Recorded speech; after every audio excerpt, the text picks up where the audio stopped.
She was just the maid, fired without warning and dragged to court by the billionaire she worked for. With no lawyer, no money, and no one to defend her, everyone believed she was guilty. But right before the verdict, his own son walked into the courtroom, faced the judge, and revealed a secret that changed everything. Before we continue with this story, don't forget to subscribe to the channel and like the video. Oh, and don't forget to comment below where you're watching us from. We love to know that. Clara had been working at the Hale mansion for 6 years. Her main responsibility was taking care of Leo, the son of billionaire Richard Hale. From the day Leo was born, Clara was there. She changed his diapers, fed him, stayed awake all night when he had a fever, and comforted him when he cried. She was more than a nanny, she was the one who raised him. Leo never hesitated to call her Mommy Clara, a name he chose himself. Even though he understood that Clara was just the lady who works at home, to him she was something more. Every morning he would run into her arms. During meals, he asked her to sit with him. At bedtime, only Clara could tell the stories he liked. Their bond was strong and natural. Over the years, Clara became not only his caregiver, but also his emotional anchor, someone he trusted completely and felt safe with. Richard Hale, the powerful and often distant owner of the mansion, had always allowed this arrangement without much thought. He was a busy man, constantly traveling and focused on his business empire. In the beginning, he was grateful Clara could handle everything about Leo. He barely spent time with the boy himself. Clara's presence gave him peace of mind.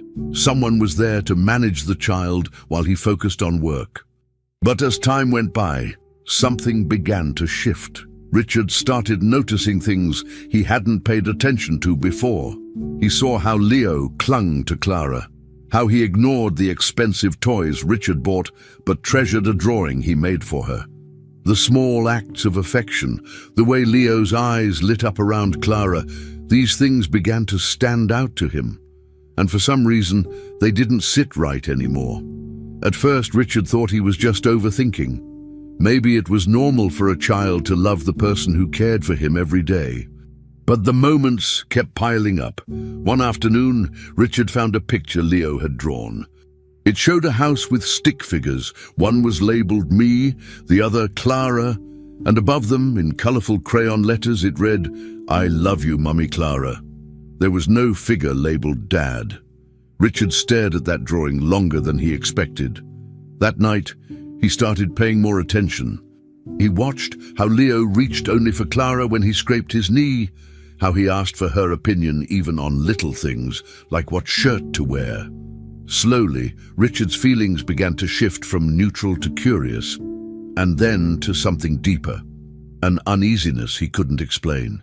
The uneasiness grew. Richard wasn't the type to express emotions easily, but now he found himself standing in doorways, watching Clara and Leo interact. One day, he overheard Clara helping Leo with homework. The boy laughed freely, telling her a joke only they seemed to understand. Richard noticed the gentle way Clara responded to Leo's questions and how patient she was, even when he got something wrong. It wasn't just a professional relationship. It was more than that. It was personal.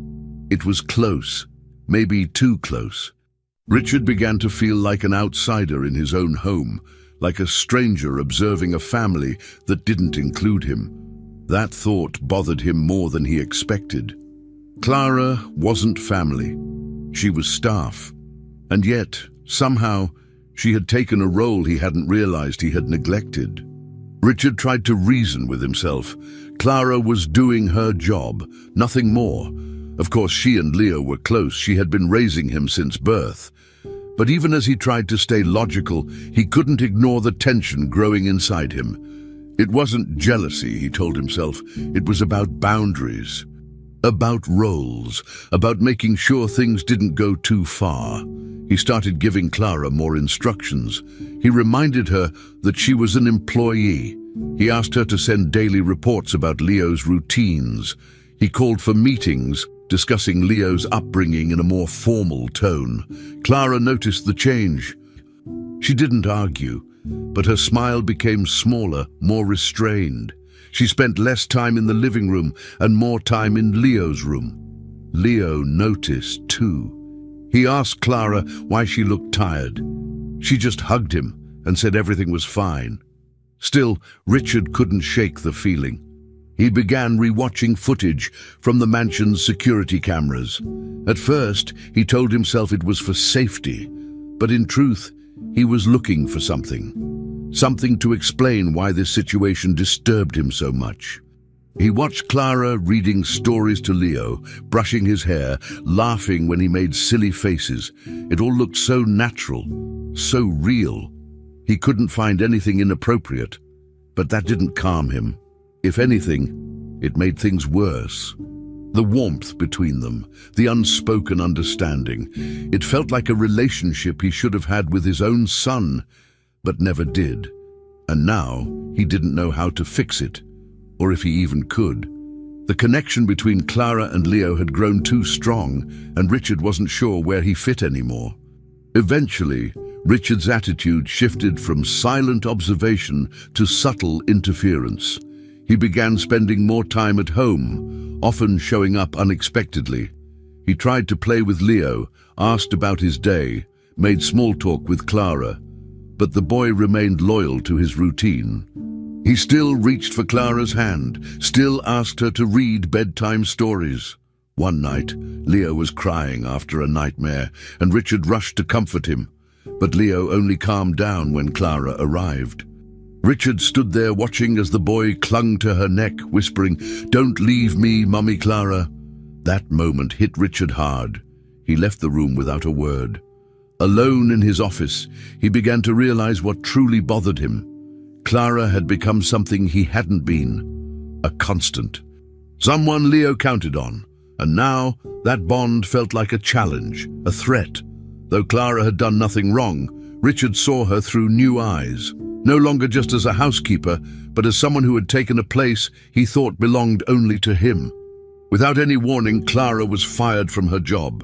One morning, she arrived at the mansion like usual, expecting to help Leo get ready for the day.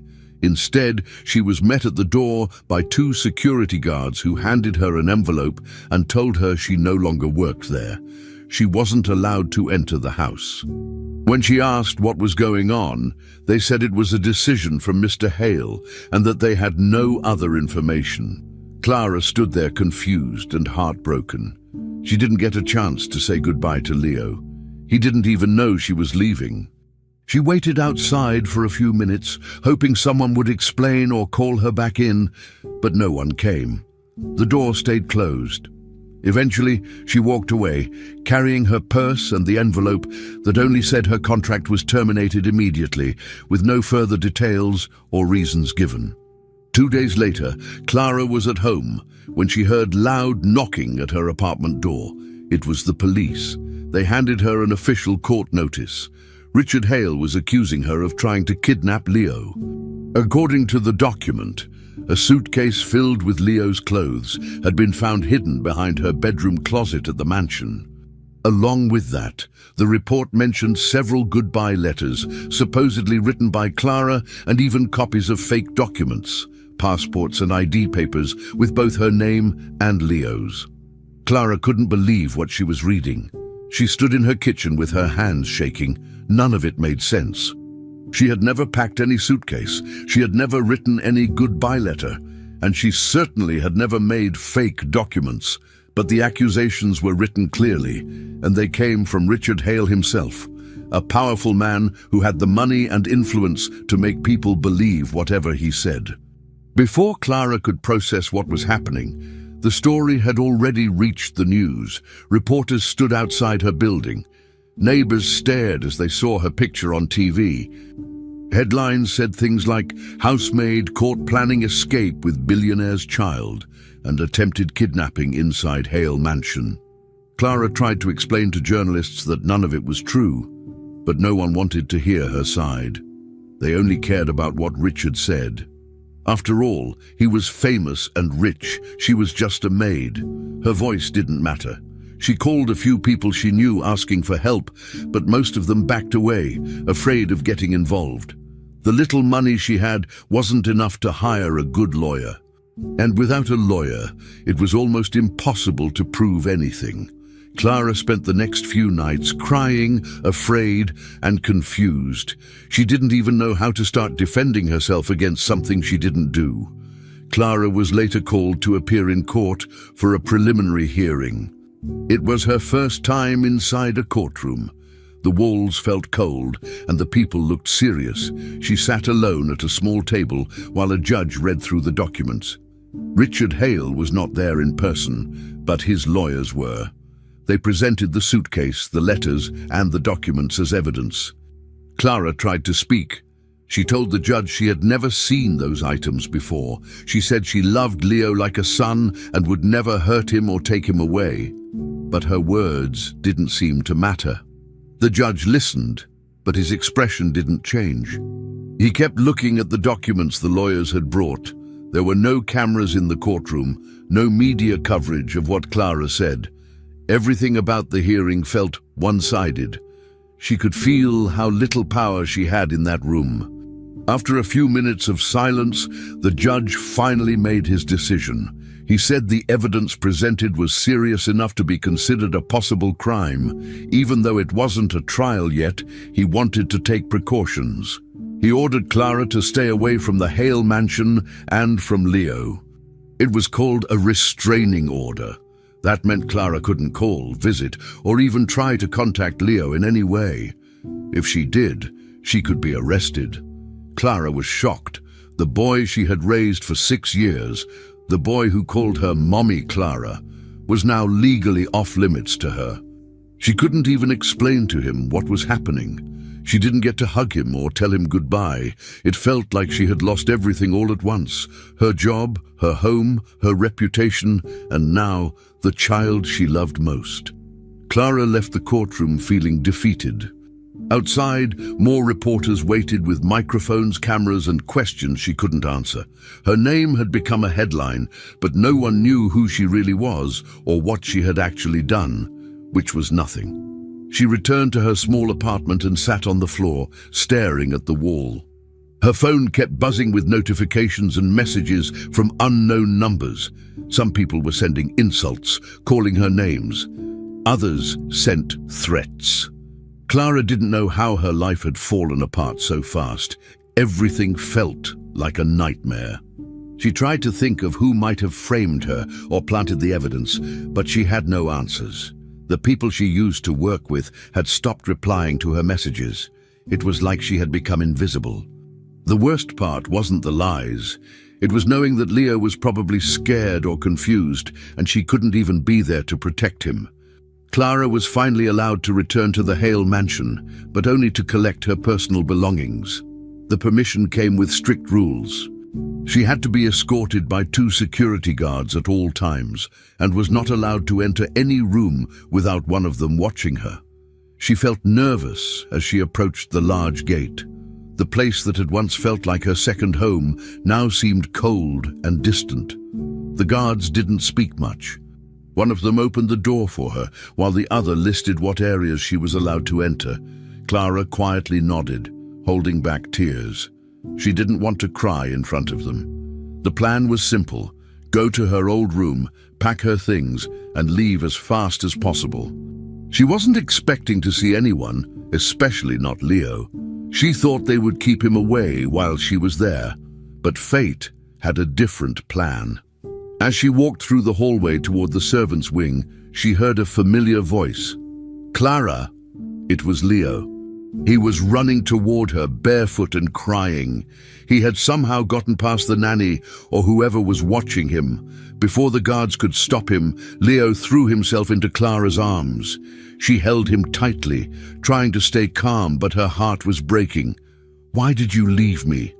Why didn't you say goodbye?" he asked, sobbing. Clara stroked his hair and whispered that everything would be okay, even though she wasn't sure of anything anymore. The guards didn't separate them right away. Maybe they felt a bit of sympathy, or maybe they were just surprised. For a few seconds, it was just Clara and Leo, reunited after days of pain and confusion. Clara tried to focus on comforting him, but her eyes suddenly locked on something that made her stop breathing for a moment. There, on Leo's right arm, just under his short sleeve, was a birthmark. It wasn't just any birthmark. It had a curved shape with small dark spots inside it, an unusual pattern that Clara had seen before. Her own right arm had the exact same mark in the same shape and size, but more importantly, she had seen this mark once on a newborn. 6 years ago, after a complicated and painful labor, Clara had given birth to a baby boy. The doctors had told her the child died shortly after birth due to complications. She never saw him again, only got a brief glimpse when he was taken away. But in that brief moment, she remembered the birthmark. She remembered it clearly because it matched hers exactly, and the nurse even commented on how rare it was. Seeing it now on Leo's arm made her entire body freeze. Clara pulled back slightly and looked again, just to be sure. She wasn't imagining it. The mark was there. She reached for her own arm, pulling up her sleeve, and compared the two. They were identical. Her mind started racing. This couldn't be a coincidence. That shape, those small dark spots. This was not a common birthmark. It was too specific. Clara felt dizzy. She let go of Leo for a second and stared at him. All the years she spent with him suddenly took on a new meaning. The bond they had, the way he always felt like her own child, the way he had called her Mommy Clara since he was a toddler, it all made sense now. Or at least it started to. She didn't want to jump to conclusions, but the possibility hit her hard. Could Leo actually be her son? She remembered the hospital, the panic, the confusion during childbirth. She was weak, in pain, and alone. The staff had moved quickly, and everything had happened in a blur. After they told her the baby didn't survive, no one gave her answers. She was never allowed to hold him or see the body. She was only given papers to sign and sent home days later with a hollow feeling. For years, Clara had lived with the grief of losing her child. Now, looking at Leo, a boy she had raised since birth without knowing the truth, she wondered if someone had lied to her, if her baby had been taken. And if Leo, the boy she loved and cared for all these years, was actually the same child she had mourned. Her stomach turned at the thought. She felt betrayed, confused, and scared. But mostly, she felt something stronger, a desperate need to know the truth. Leo looked up at her, still crying but calmer now. "I missed you," he said softly. Clara tried to smile, but her face didn't move. Her eyes were fixed on the mark. She couldn't ignore it. The guards finally stepped forward and reminded her that she was only there to collect her things. One of them tried to take Leo's hand and lead him away, but he resisted. Clara didn't argue. She didn't want to cause a scene, not yet. She needed to think. She needed answers. But one thing was clear. Her life had just changed again, in a way she never expected. That small mark on Leo's arm had opened a door to a truth far more painful and powerful than any accusation or false story in the media.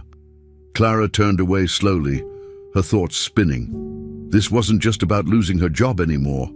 It was about something much bigger. As the guards led her back to her room, Clara barely noticed what she was packing. Her hands moved automatically, folding clothes and placing them in a bag. But her mind was somewhere else. She kept going back to that birthmark. She remembered the medical records, the nurse's comment, the forms she was made to sign. Everything now felt suspicious. Why hadn't she fought harder to see her baby's body? Why did the hospital handle everything so quickly? Could Richard Hale have somehow been involved? Had someone sold her child? It sounded crazy, but so did everything else happening in her life. One thing she knew for sure, she couldn't ignore what she had seen. Leo's birthmark wasn't just a strange coincidence. It was a sign. Clara zipped her bag, took a deep breath, and walked out of the mansion with one thought in her mind. She had to uncover the truth. That mark changed everything. That night, Clara sat on the floor of her small apartment, surrounded by old boxes she had kept hidden for years. She had not opened them in a long time. Dust covered the top, and the tape holding them closed had dried and cracked. Inside were things she had stored away after the worst day of her life, the day she was told her newborn son had died. With trembling hands, she pulled out folders, envelopes, and loose papers. Most were hospital records, lab results, and outdated forms. She dug deeper until she found a thin manila folder labeled with the name she had planned to give her baby. Inside, she found the birth records and a single page titled Neonatal Assessment. Her eyes scanned the paper quickly. Then she stopped. One line read, "Pigmented birthmark on right forearm, crescent-shaped with scattered dark spots." Her heart started beating faster. It was the exact same description as Leo's birthmark. Clara read that line over and over again. The words didn't change. That specific shape, those small, dark spots, it was too rare, too exact to be a coincidence. She grabbed another piece of paper, this one with the official birth date. Her eyes widened. It matched Leo's birthday exactly. Same day, same year. She double-checked just to be sure. The hospital name matched too. Clara leaned back and stared at the papers in her lap. For years, she had lived with the pain of losing her baby. But something had always bothered her. The hospital had moved quickly, too quickly. After her emergency delivery, they told her the baby didn't survive. She had barely heard him cry. They never let her see him. A nurse said it was better that way. Clara had been tired, confused, and heartbroken. She had signed whatever papers they gave her, then went home empty-handed. But deep down, she had never fully accepted it. She had always carried a quiet doubt. No death certificate had ever been mailed. No burial information was provided. When she called the hospital later, they only said the records were private. Eventually, people told her to let go and move on. So she did, at least on the outside, but inside, the questions stayed. Now, with the birthmark, the matching date, and the silence from the past, Clara began to see the truth. Leo wasn't just any child. He was her son, her baby, the one they told her had died. And somehow, Richard Hale had ended up with him. Clara thought back to everything. The way Leo clung to her, how natural their connection had always felt, how he called her Mommy Clara without anyone teaching him. It all made sense now. The connection was real because it came from something real. Blood, history, and the bond between a mother and her child. Clara felt a mix of emotions crashing over her. Anger, confusion, sadness, and a growing determination. She looked around her small apartment, suddenly realizing how much had been stolen from her. For 6 years, someone else had raised her child. Someone else had claimed him, named him, and lied about who he really was. Richard Hale had all the money and power to hide things, to cover up the truth, and now it made sense why he had turned on her so suddenly. Maybe he had started to notice the bond between her and Leo. Maybe he feared the truth would come out. Clara remembered how his behavior changed over time, how he went from ignoring her to watching her closely, then suddenly accusing her of a crime she didn't commit. Now she understood why. He had something to hide. He knew Leo wasn't his, and he was desperate to keep the truth buried. Clara stood up and began pacing the room. She had to be careful. She couldn't just go back to the mansion and demand her son. Richard had already painted her as a criminal. He had money, lawyers, and media connections. She had none of that. But now she had something more important. The truth.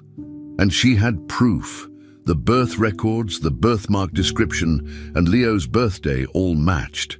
She needed help, legal support, someone who could fight for her. But more than anything, she needed to protect Leo. He was living in a house full of lies. He didn't know who he really was. Clara didn't know what Richard had told him or what else he was capable of. She sat down again and carefully organized the papers. She placed them in a new folder and wrote one word on the cover: proof. This time, she wasn't going to be silent. She stared out the window, the city lights glowing in the distance. Everything she had believed for years had just been turned upside down. But at the same time, everything finally made sense. Clara had lost her son once, but now she had a chance to get him back. She thought about the day she held Leo as a baby, the night she stayed up with him, the way he always ran to her first. Those weren't just memories of a nanny caring for a child. They were moments between a mother and her son. Clara's hands stopped shaking. Her thoughts became clearer. She wasn't crazy. She wasn't making this up. Her instincts had been right all along, and now she had more than instinct. She had facts. The man who fired her, the one who now accused her of a crime, had been raising her child without her knowledge. That fact changed everything. As she placed the folder in a safe spot and locked it inside a drawer, Clara felt something she hadn't felt in days. Hope. This wasn't just about justice. It was about truth. It was about love. She had been cast aside, framed, and silenced. But now she had the most powerful reason in the world to fight back. Her son was alive. Leo wasn't just the boy she had cared for. He was hers, the one she had carried for 9 months, the one she had cried for when she thought he was gone. And now she knew the truth. He had never been gone. He had been with her all along, raised by the man who betrayed her. Clara knew that the road ahead would be hard, but she wasn't afraid anymore. She looked at the papers one last time and whispered, "I'm coming for you." Her son was alive, and she was going to bring him home. Clara spent the next morning calling hospitals, checking old contacts, and searching online for any names she could remember from the day she gave birth. One name stood out: Luciana, a nurse who had briefly comforted her during her labor. Clara remembered her soft voice and kind eyes, the only person who had shown any sympathy that night. After hours of searching, Clara found a phone number listed under the same name, now retired and living in a nearby town. Without thinking twice, Clara grabbed her bag and left the apartment. The bus ride took over an hour, but she didn't care. Her mind raced the whole way. She rehearsed what she would say, how she would convince the woman to talk. When she finally arrived, she stood in front of an old apartment building, heart pounding. After climbing 2 flights of stairs, she knocked on the door and waited, hoping that Luciana would even remember her. The door opened slowly, revealing a woman in her 60s with short grey hair and a tired expression. At first, Luciana didn't recognize Clara. But as soon as Clara said her name and explained who she was, something changed in the woman's eyes. Luciana looked nervous, almost afraid. She invited Clara in and offered her a seat, glancing out the window before closing the curtains. Clara didn't waste time. She explained everything: the birthmark, Leo, the matching documents, and her suspicion that her son had been taken from her. Luciana listened silently, her hands folded in her lap. When Clara asked if anything unusual happened that night at the hospital, the nurse hesitated. For a moment, it looked like she was going to deny everything, but then she sighed and leaned back in her chair. "There was something," she said quietly, "something that never made sense. I remember it clearly. I've never forgotten that night. It was delivered by someone from the outside, a legal document with special clearance. None of the nurses were allowed to ask questions or access the digital file after that. Security guards were stationed near the infant ward, and the baby was gone before sunrise. Luciana said she had tried to understand what was happening, but when she asked questions, she was warned to stay quiet. She never saw that child again." Clara asked if she remembered the name linked to the adoption. Luciana nodded slowly and said, "It was a man named Richard Hale." Clara froze. Her eyes filled with tears. The same man who had employed her, accused her and stolen everything from her, he was the one who had taken her child. Clara couldn't stop shaking. Her breathing became heavy and tears streamed down her face. She felt sick, betrayed, and filled with rage. Richard Hale had taken her baby, lied about it, and then hired her to raise him without letting her know the truth. He let her feed him, love him, care for him, all while pretending she was just the help. Clara stood up, pacing around the room, trying to stay calm. She asked Luciana if she would be willing to testify or give a statement, but the woman looked down. "I'm scared," she said. "That man has power, more than you know. He could ruin my life." Clara understood, but it broke her heart. She thanked Luciana for her honesty and left with a heavy weight on her shoulders. She now had the confirmation she needed, but she also realized how big the fight ahead would be. She was on her own. Again. On the way home, Clara kept going over everything in her head. The timeline, the night of the birth, the secrecy in the hospital and Richard's sudden control over the baby. It all made sense now. Richard had used his money and influence to steal her child and make it look legal. Then he erased any trace of her connection to Leo. Clara couldn't believe she had worked in his house for 6 years without knowing the truth. She had trusted him, served him, and taken care of his household. And all that time, he had been hiding the most painful truth from her. Now she wasn't just angry. She was determined. She had to find proof. Not just what Luciana said, but something official, something that would stand up in court, because words wouldn't be enough. Richard could deny everything unless she had evidence strong enough to expose him. Back at home, Clara sat at her kitchen table with a notebook. She wrote down everything she had learned, step by step. She made a list of people to contact, records to request, and places to check. She didn't know where this path would lead, but she knew she had to follow it. Her son had been taken from her. Her rights had been stolen. And now, the man behind it all was trying to bury her with lies. Clara wiped her face and looked at the folder of documents again. The fight was far from over. Richard Hale had money, lawyers, and connections. But Clara had something stronger now, a reason that couldn't be bought or silenced. She was a mother, and her son had been taken. That truth was more powerful than anything Richard owned. Even if she was completely alone in this, she wasn't backing down, not anymore. While going through old boxes in her apartment didn't bring Clara much hope, she knew there had to be more.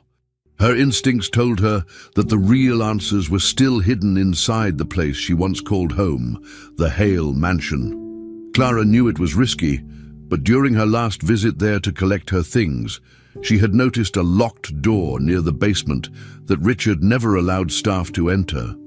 That door led to a small storage room filled with old office supplies, files, and forgotten records. On a late afternoon, with the help of a former co-worker who still worked at the mansion, Clara was able to get access. She stepped inside and began looking through everything. After nearly an hour of searching through shelves and dusty boxes, she found a dark green binder with cracked edges. Inside were lists of names. Contractors, private nurses, legal contacts. Then she found something that made her freeze in place. There was a document tucked between loose sheets of paper. It looked like a birth certificate, but parts of it had been erased or covered with whiteout. The child's name wasn't visible. The space for the mother's name was blank, but the birth date was there, and it matched Leo's. The most alarming part was the signature at the bottom. It belonged to a retired judge. Clara recognized the name because it was on one of the hospital forms she had found earlier. She took a picture of the document with her phone, heart pounding in her chest. This was it. Proof that something had been hidden. That birth certificate was never supposed to be seen. It wasn't legal.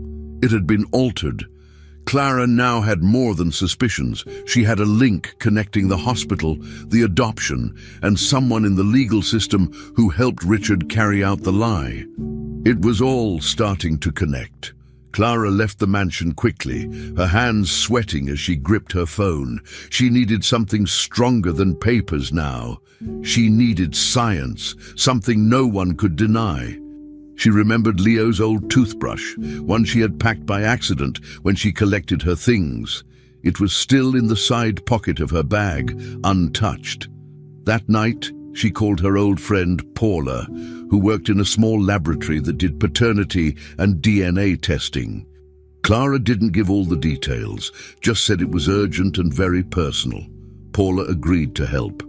The next morning, Clara dropped off the toothbrush, along with a swab of her own saliva. Paula said the results would take 48 hours. Those 2 days felt longer than anything Clara had ever experienced. She could barely eat. She couldn't sleep. She kept checking her phone every hour. When the message finally came through, Clara held her breath before opening the file. The PDF loaded slowly, but the answer was clear. The DNA comparison showed a 99.999% match. Clara was Leo's biological mother. No question, no doubt. Her legs gave out, and she sat on the floor, staring at the screen, crying. For years, she had carried pain, confusion, and unanswered questions. Now she had the truth. The paper didn't lie. She wasn't crazy, and she hadn't imagined the connection she felt with Leo. It was real. She had carried him in her womb. She had given birth to him, and now she had evidence. But with the truth came a difficult decision. Clara knew that exposing everything could lead to a long, ugly legal battle. Richard was powerful. He could try to silence her again. She could be dragged through the media once more, but staying quiet meant accepting the lie. It meant letting Leo live without knowing where he truly came from. Clara spent the night pacing her apartment, weighing her choices. She thought about Leo, his smile, his hugs, the way he always ran to her when he was scared or sad. She knew she couldn't let someone like Richard continue controlling the boy's future. She didn't want revenge. She didn't want money. She only wanted the truth to come out and for her son to be safe. The safest place for him wasn't inside that mansion. It was with her. Clara had always been his mother, even if the world didn't see it. She had missed his first birthday, his first words, and his first steps because someone had stolen that life from her. But she could be there now, and she could fight for what was right.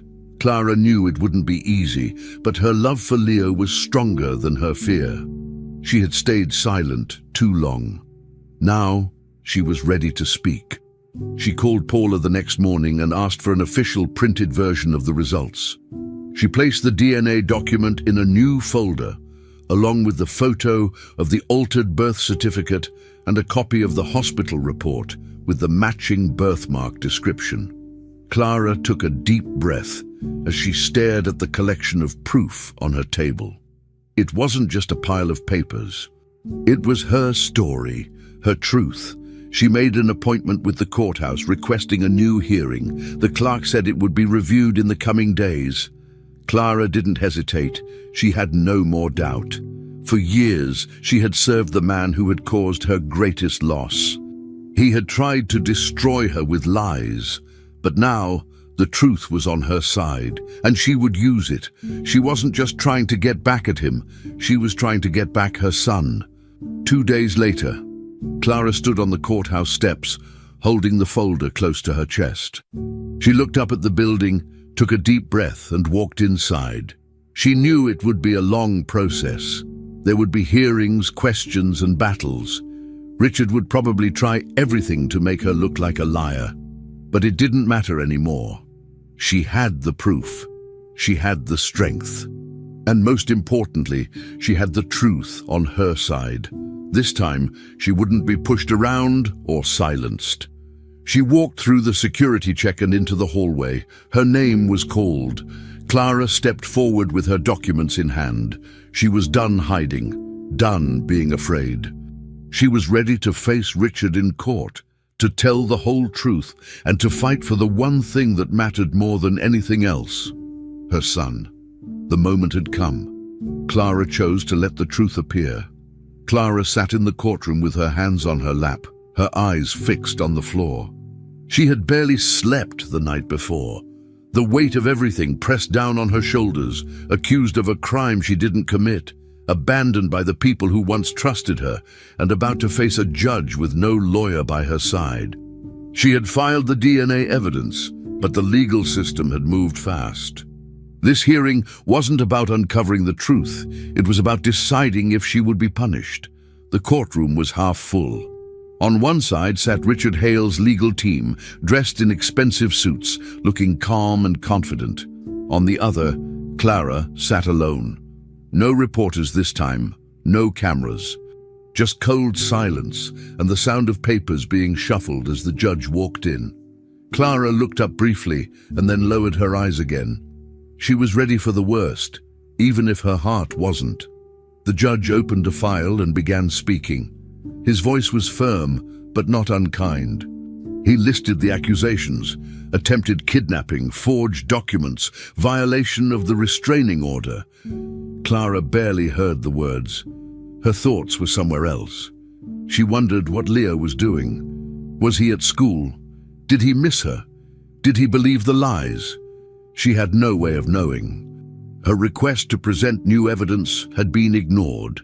They said it was too late. The envelope with the DNA test and hospital documents sat unopened in the court records office. Richard's lawyers had made sure of that. As the judge continued reading, Clara tried to stay still, but her hands trembled. She felt the tears coming, but blinked them away. She didn't want to give them the satisfaction of seeing her break. She told herself, just get through this. Whatever happens, don't lose yourself. Don't lose hope. Clara braced herself. That's when the courtroom doors opened suddenly. Everyone turned their heads. A small figure walked in. It was Leo. He looked nervous, but determined. His shoes made soft noises on the floor as he walked straight toward the judge. A few people gasped. Richard stood up, his face turning red. One of the guards stepped forward to stop the boy, but the judge raised his hand. Let him speak, the judge said calmly. Leo stopped in front of the bench and held out an envelope. This is important, he said. She's my mum. The room went silent. You could hear people breathing. Clara sat frozen, her mouth slightly open, tears already building in her eyes. Leo's voice trembled slightly, but he didn't stop. I found this paper. It says she's my real mum, and she has the same mark as me. The exact same. Carefully, he opened it and pulled out the DNA test. He looked it over, his expression unreadable. The courtroom remained silent. Richard's lawyers whispered to each other, clearly caught off guard. Richard looked furious, but he said nothing.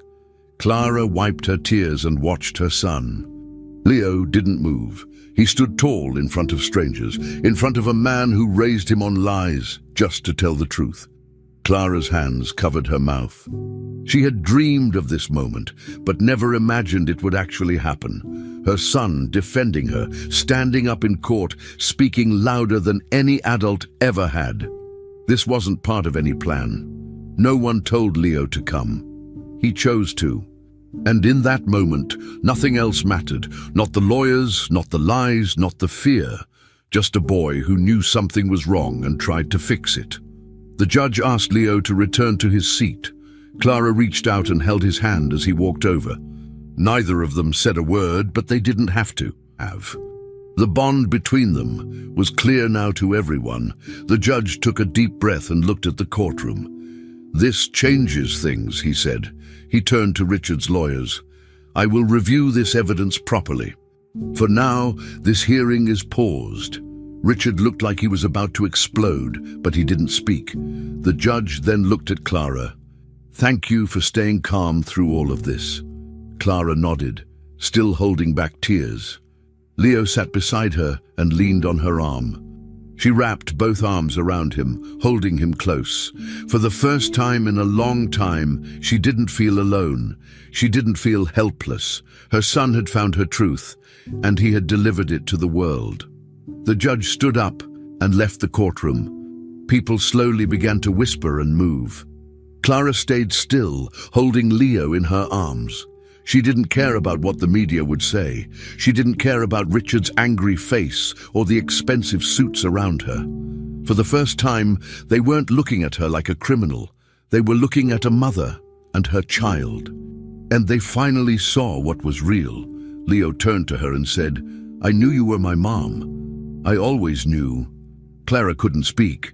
She kissed his forehead and nodded, tears falling freely now. All the pain, the silence, the doubt, it had all led to this moment. One child, one voice, one truth. And now that truth was out, and nothing could stop it anymore. For the first time in 6 years, Clara felt seen. And she knew. This was just the beginning. Richard sat at the defense table, arms crossed, looking straight ahead as the judge reviewed the newly accepted documents. The courtroom was full again, this time with reporters, observers, and people who had followed every part of the case since it first appeared in the news. Clara sat quietly across from him, her hands calm in her lap, Leo beside her. The DNA test, the altered birth certificate, and the birthmark description had all been accepted as evidence. The judge placed the documents down and asked Richard if he had anything to say about the materials submitted. Richard adjusted his tie, cleared his throat, and said they were fake. He denied everything. He claimed the documents were forged, that Clara was manipulating the court, and that the child was legally his. But the judge was not convinced. He ordered an official investigation into the adoption records, hospital files, and court documents from 6 years earlier. Over the next week, investigators entered the Hale mansion and removed boxes of files and digital records. The findings shocked even the court officials. Everything Clara had said matched what they found. There were private payments made to hospital staff, sealed documents with gaps in data, and most importantly, a hidden file showing Leo's original birth certificate, with Clara's name listed as mother. It had been marked void by order of a retired judge, the same one who had signed the altered version. The DNA test confirmed the truth. Leo was Clara's biological son. There was no denying it anymore. As the investigation continued, someone inside the court leaked the case to the press. Within hours, the story went viral. Headlines read, "Billionaire accused of stealing child," "The nanny who was the real mother," and "Truth behind the Hale adoption." News channels ran the story day and night. Everyone had something to say. Across the country, people argued. Some believed Clara completely, calling her a victim of power and corruption. Others defended Richard, saying it was too late to change things, that Leo had lived with him all his life. Social media exploded with opinions, hashtags, and viral videos. Journalists waited outside Clara's apartment and the courthouse, hoping for comments. Clara stayed quiet through it all. She didn't want to feed the noise. She didn't care about interviews or fame. She only wanted one thing, to be with her son without more pain. When the court called her to testify again, people expected a dramatic moment. They expected her to demand punishment, to ask the judge to sentence Richard for all he had done.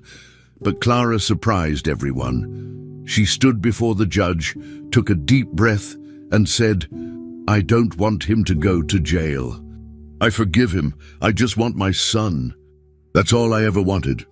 Even the judge looked surprised. He leaned forward slightly and asked, "You don't want charges pressed?" Clara shook her head. "No, Your Honor. He took something from me, yes, but putting him in prison won't give me back the years I lost. It won't fix what happened. I just want to raise my son in peace." Some people in the courtroom gasped. Others began whispering. Richard looked down, clearly uncomfortable. Clara's voice didn't shake. Her words were simple and clear. She wasn't looking for revenge. She was looking for healing. The judge sat back in his chair and nodded slowly. It was clear that her decision had changed the mood in the room. People began to look at her differently, not as a victim, not as someone in a fight, but as a mother who had suffered quietly and still chose peace over anger. The judge asked Leo if he wanted to speak. The boy stood holding Clara's hand. "I want to live with her," he said. "She's my mom." His voice was quiet but firm. The judge nodded and said he would take everything into account. He announced that given the evidence and Clara's testimony, the court would grant her full custody during the remainder of the investigation. Richard remained seated, silent. For once, his money and power couldn't stop the truth. The reporters in the back scribbled every word. Clara, now holding Leo in her arms, didn't smile or celebrate. She just closed her eyes for a moment and let out a slow breath. The courtroom wasn't a battlefield anymore. It was a place where her truth had finally been heard. And even more than that, it was a place where Leo had been allowed to choose where he belonged. As the hearing ended and people stood to leave, something changed in the way the crowd looked at Clara. They didn't see a criminal or an ex-employee or a woman trying to get attention. They saw a mother, a woman who had been through pain, lies, and silence, and still chose not to destroy the person who hurt her. Her decision to forgive didn't make her weak. It made her stronger. The judge thanked her again and said the final ruling would be made soon, but for now she was free to take her son home. Clara stood and walked out of the courtroom with Leo holding her hand tightly. Reporters shouted her name, cameras flashed, and questions filled the air. But she didn't stop. She didn't owe anyone a story. Her story had already been told where it mattered most, in the courtroom and in the eyes of the child who now called her mom without fear. The courtroom was quiet as the judge entered and took his seat for the final hearing. Everyone knew that today would be different. It was the day when the court would give its final decision on Leo's custody and the truth behind everything that had happened. Clara sat with her hands on her knees, waiting. She had come a long way, through accusations, investigations, and emotional pain. But she was still here. Next to her, Leo sat calmly, holding her hand. The judge opened the folder in front of him and began to speak. His words were clear and firm. After reviewing all evidence, including the DNA results, medical documents, and testimonies, the court officially recognized Clara as the biological mother of Leo. The room stayed silent as the judge declared the immediate transfer of custody. Clara closed her eyes, letting the words sink in. It was real now. No more waiting, no more fighting. Her son was finally hers again. Richard, who had remained silent through most of the hearing, stood up and asked to speak. He tried to explain himself. He said he had adopted Leo in what he believed was a legal emergency adoption. He claimed that he had no knowledge of the child's real mother, that he only wanted to give a good life to a child who had no one. His tone was calm, almost rehearsed, but there was something missing, something that didn't match the documents the court had already seen. The judge looked at him with a neutral expression, but didn't interrupt. When Richard finished speaking, the court clerk brought forward the adoption records and pointed out the inconsistencies. The birth certificate had been edited. The retired judge's signature had been used to hide Clara's name. The hospital records had been sealed without protocol. Richard had known more than he admitted, and now the evidence proved it. Clara listened to Richard without interrupting. Her face didn't show anger, just sadness. When the judge asked if she wanted to press charges for the illegal adoption, forgery, or emotional damage, Clara shook her head. "No," she said quietly. "I don't want to take this further. He also loved my son. I believe that. But he tried to erase me, to hide the truth from both of us. That's what hurts the most." The room fell into another silence. The judge paused for a moment and then nodded. "You are choosing forgiveness. in a situation that gave you every reason to seek justice through punishment. That says a lot about your character. Clara looked at Leo, who smiled up at her. That was enough. She didn't need to destroy Richard to feel whole again. She had already won back the only thing that mattered: her son, her truth, her peace. The judge began closing the case. He thanked everyone involved in the investigation and made special note of Clara's strength and honesty throughout the entire process. He said she didn't just fight to get her son back, she showed what it means to fight without hate. This court sees many cases filled with bitterness, the judge said, but today we saw something rare: justice served with compassion. Clara didn't speak. She just nodded respectfully. Her emotions were too heavy to put into words. Leo leaned against her arm, and she held him closer. Richard sat quietly, no longer trying to explain himself. For the first time, he seemed to understand that this wasn't about winning or losing. It was about a child who deserved to know the truth, and that truth had finally come out. Clara stood up slowly as the judge announced the session closed. It was over. Not just the trial, but the nightmare she had lived through. Reporters waited outside the building, cameras flashing, microphones pointed in every direction. People whispered, pointed, and tried to get reactions. Clara didn't stop. She didn't smile for the cameras or answer questions. She didn't need to explain herself to the world anymore. The people who mattered already knew the truth. With Leo's hand firmly in hers, she walked past the noise without looking back. Her steps were steady, not rushed. She didn't need to prove anything to anyone. Her silence said everything. For so long, others had spoken for her, judged her, and tried to control her story, but now she had taken it back.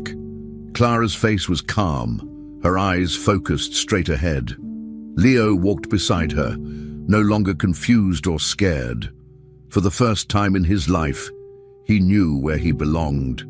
And Clara knew she had done what she came to do, not to win a case, but to bring her son home. As they reached the sidewalk and moved away from the crowd, Clara squeezed Leo's hand.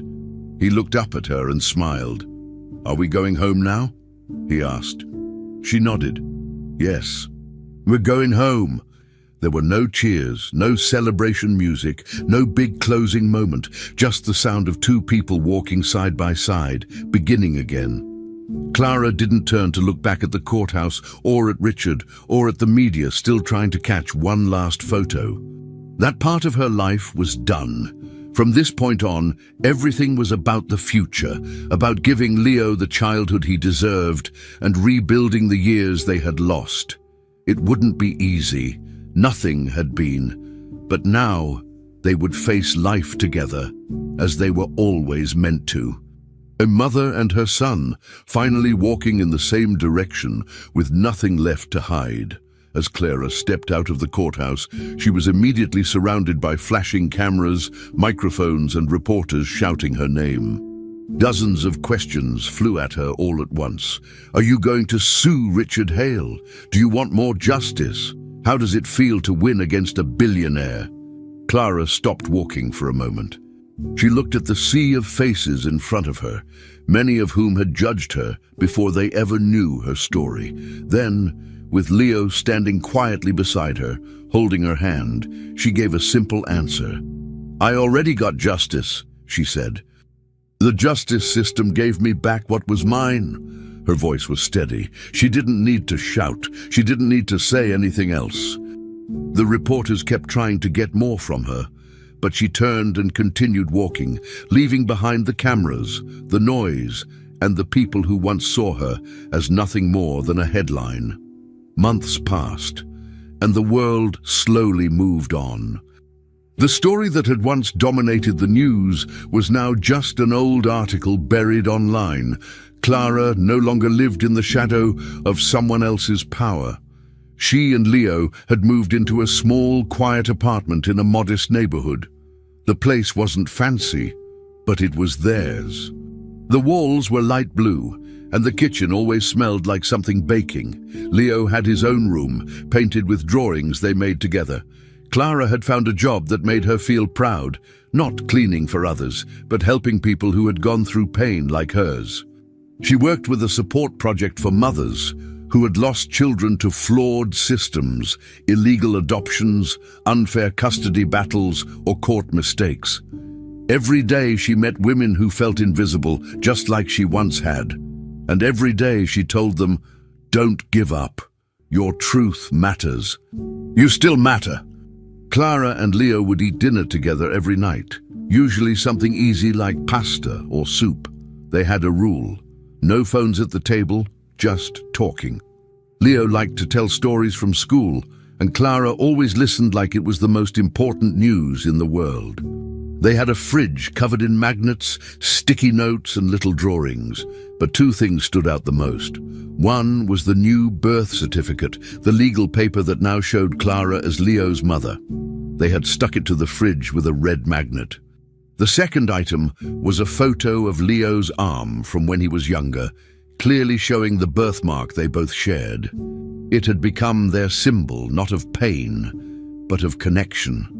A reminder of everything they went through to find each other, and everything they would never take for granted again. One afternoon, after doing homework and playing a card game on the floor, Leo stood up and looked at the fridge. He stared at the certificate for a long moment, then turned to Clara and asked a question that caught her off guard. "Do you still love me, even after everything?" His voice was soft, almost shy, as if he was afraid of the answer. Clara stood up and walked over to him. She knelt down to meet his eyes and gently touched his face. "I loved you before I ever met you," she said. "When I thought I lost you, I still loved you. And now that I have you back, I will never let go again. Nothing will ever change that." Leo didn't say anything right away, but he hugged her tightly, the kind of hug that says more than words. Clara held him just as tightly, closing her eyes for a moment. Their life wasn't perfect. They didn't have a big house or a fancy car. Some days were harder than others. There were moments when old feelings came back, doubts, fear, memories of the courtroom. But Clara and Leo talked about everything. They learned how to face things together. When Leo had nightmares, Clara would sit with him until he felt safe. When Clara felt overwhelmed, Leo would draw her a picture or bring her a flower from the park. They were healing together, piece by piece. And the bond they had was stronger than anything either of them had ever known. Clara no longer had to wonder if she was enough. And Leo no longer had to question where he came from. They had found those answers, and now they could focus on what came next, a future they were building on their own terms, with love, truth, and the comfort of never being apart again. As the sun set that evening, Clara made hot chocolate while Leo read a comic book on the couch. The apartment was quiet, warm, and peaceful. She placed 2 mugs on the table, and they sat down together, laughing at one of Leo's silly impressions. Before bedtime, they both stood by the fridge, as they always did. It had become their little nightly ritual. Clara straightened the birth certificate, and Leo touched the photo of the birthmark. It was their way of remembering, not the pain, but the victory, the survival, the family they had become. Clara didn't need a court to tell her she was Leo's mother anymore.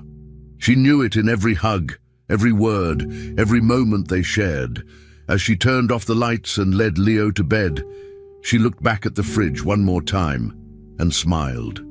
They had been broken once, but now they had a real beginning, a new, true start. Finally, we've reached the end of this story. I'm extremely happy that you've made it this far. Thank you very much for watching. Comment below what you thought and what was the best or worst part. Don't forget to subscribe. Until next time.